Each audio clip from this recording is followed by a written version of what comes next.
1.5 billion shekel relief plan. ILTV contributor and consumer behavior expert Dr. Vili Abraham joins us. Doctor, thank you so much for being with us. Pleasure.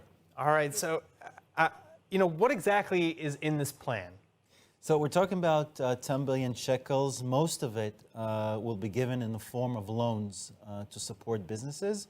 Another billion shekels to equip hospitals and to reinforce the health system, and a billion shekels for special needs care. Well, how many people qualify for the loans, and what's the interest rates like?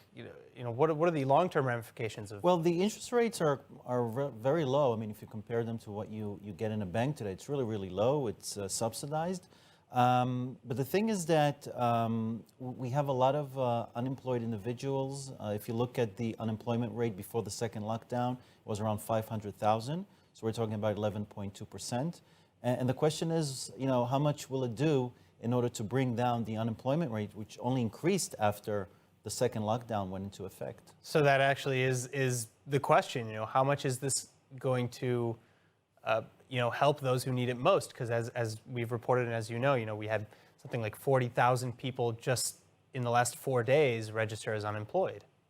Yeah, well, the thing is that if you look at the restaurant business, for example, so they're allowed to, deliver food. But the problem is, with the business owners that I've been speaking to, and I've been doing it a lot lately, they have to close down because it's just not worthwhile for them. They can't cover their overhead costs by just doing deliveries. Yeah, deliveries aren't many covered. of them, yes, they're just, putting their workers on leave, unpaid leave. Because that costs ultimately less than just having a couple of workers and sending deliveries? Sending deliveries is a very expensive business because you have to have motorcycles and insurance, and the whole process is very expensive, and it's a lot cheaper if you look at the operation costs to have people come and sit in your restaurant. You're able to serve more people per hour. But it's cheaper to shut down as opposed to take on some of these costs even with third-party sellers like Wolt or 10B? Exactly, because you cannot cover your fixed costs; they're just too high.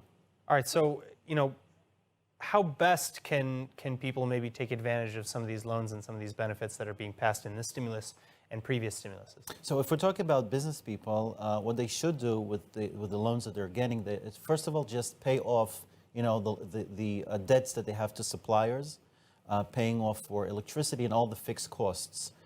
This is the first thing that they should do. Regarding the employees that they have to let go is something that the government will do. So what they have to do is just to keep afloat, and by just paying off debt in order not to be, be in a situation where you're bankrupt and you have loans to pay later on. And if you're not in a position where you can pay off all of those debts at this moment, are you, SOL? Do you not get any benefit? Well, the thing is that you are getting these loans, but again, these are loans that you have to pay back in the future. And the problem is that a lot of business owners in the future, in the very near future, they'll find themselves overwhelmed with loans that they have to pay back, and they'll have two options. It's either to close their businesses or to increase prices. So this means that one of the projections is that after this ends, we'll be paying more for restaurants that when we go out and eat. What about maybe any sort of investments or refinancing or anything like that? Is that an option? Yes, that's an option. So this is something that every person should do, whether you're a business person or private individual. So first of all, refinancing is a great idea because you can lower the amount that you return every month. You should also cut fixed costs. Businesses can do this by working with other suppliers that sell products for cheaper prices. And if you look at the individual person, you can cut down on fixed costs like cable and cell phones. I would also move to a small apartment or to a smaller space, if you have if a business. But the most important thing is not to be tempted by external loans that sometimes dubious companies provide, which can be very expensive.